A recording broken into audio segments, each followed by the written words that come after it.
Hello and welcome back to Hook or Crook Crochet. If you're coming back to join us in this short series of making this adorable crochet cheeseburger and all of its toppings, we are now moving on to one of the other toppings in the burger. So we did come together and we made the bun. So I have uploaded that video for the upper and the lower bun. We have done the lettuce that you see here. I have uploaded a video to make the lettuce, and you can be very creative in how you make your lettuce for your burger. Here is our lower bun that we've already come together and made.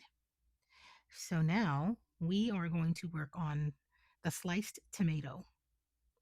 Now I've made a lot of these sliced tomatoes, and you can be very creative with these as well. As you can see here, I used a heavier weight, and I do make two of these and I sew them to each other.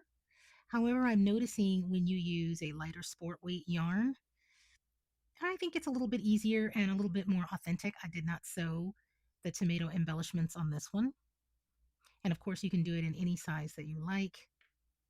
So let's get started where I can show you how you can make your sliced tomato.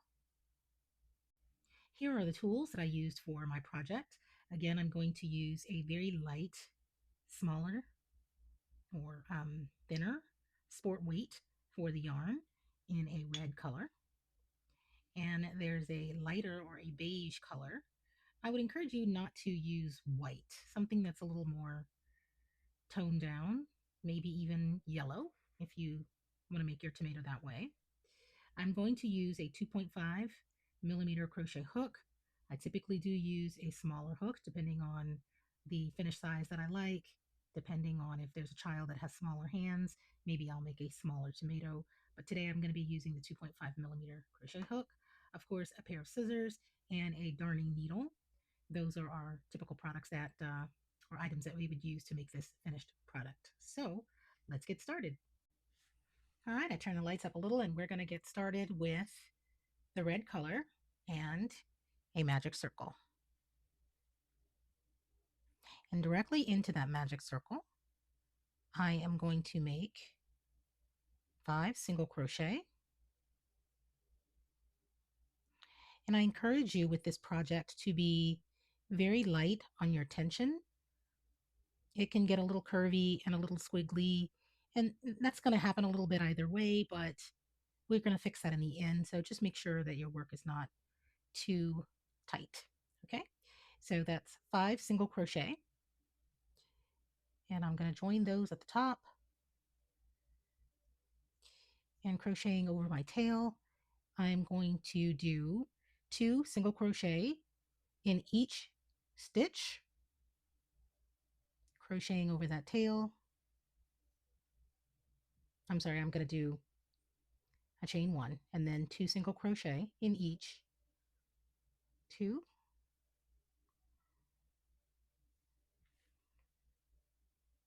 4,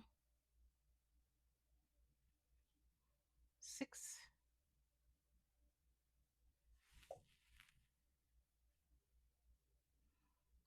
8, and 10. I'm going to pull that tail super tight, and then I'm going to join in that chain 1 that we did at the beginning and join. Okay, so this is what we should look like. So starting the next round, I'm going to chain 3, and in that same space right here, I'm going to do a triple or a treble crochet. I'm actually going to do 2 of those.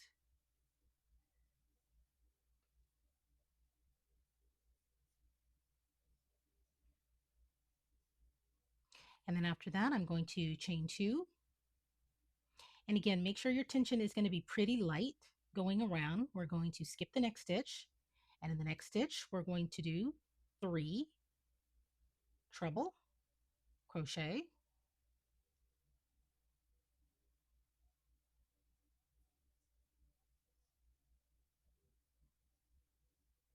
And the last one in that same stitch. and then you're going to chain 2, okay? And you're going to continue that pattern, skipping 1 chain or 1 stitch, 3 treble crochet and 2 chain, and I'll meet you back. Okay, I'm coming around to the end where I'm going to do those last 2 chains, and then I'm going to join at that first 3 chain stitch right at the top with a slip stitch. And again, this is where it can curve a little bit on you. Don't worry about that. We're going to take care of that. And this is what it should look like. So for the next round, we're going to chain 1. And you're going to do a single crochet in these 2 treble crochet, 1 in each, 1 here and 1 here. And then in this open space, you're going to do 3 single crochet.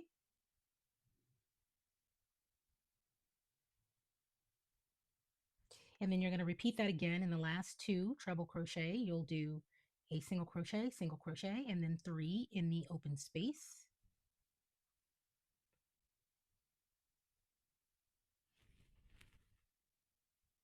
And you're going to repeat this all the way around.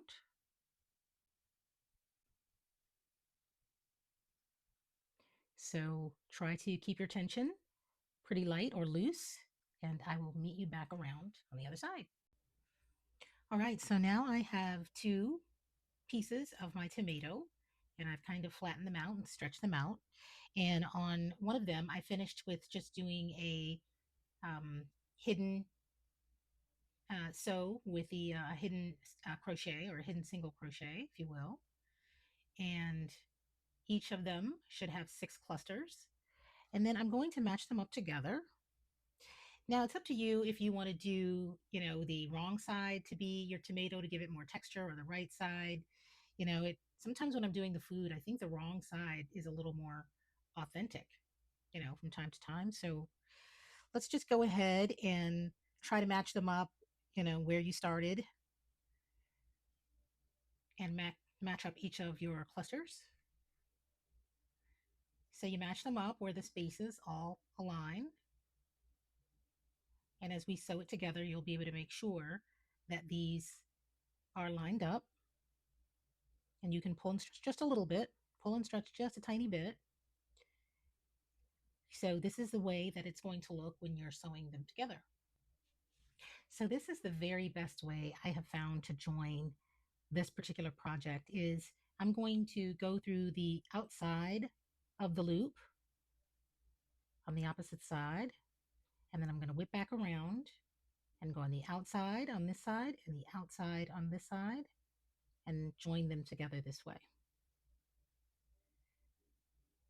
The outside and the outside, and pull them together. Now there's a lot of cool ways to close these up. You can do whatever works best for you. But what I like is it really just makes it look like it's just one piece instead of looking like 2 pieces. So on the outside and on the outside. So you just go around joining those outer loops together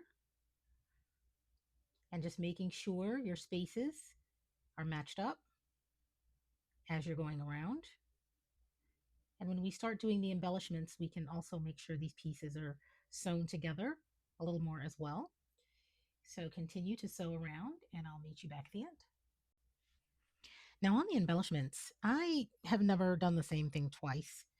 As you can see with this tomato, I had my worsted weight yarn, and I just kind of went in and did little lines. And of course you have to be very careful because you are working with 2 pieces. So you have to be very creative when you're sewing in the front and not going all the way through to the back, or going through to the back strategically. So I got a little bit, I split a piece of worsted weight yarn in half to start my embellishments. And what I'll typically do is start here on the tomato, and I'll cut that little piece, or I'll sew it down to make a back piece. So I'll leave that a little bit longer. And what I'll do is I'll make that cute little knot that tomatoes tend to have, or it looks like a knot to me. So as you can see, I make a little bit of a knot, And then I carefully attach, don't pull too tight. And I carefully make a line, making sure it's not going through to the back. And I make a line back down. And then I'll go over very carefully to another cluster, like so. You can put another line there if you wanted to on the way back around. And I'll make that same seed or knot very carefully and go up.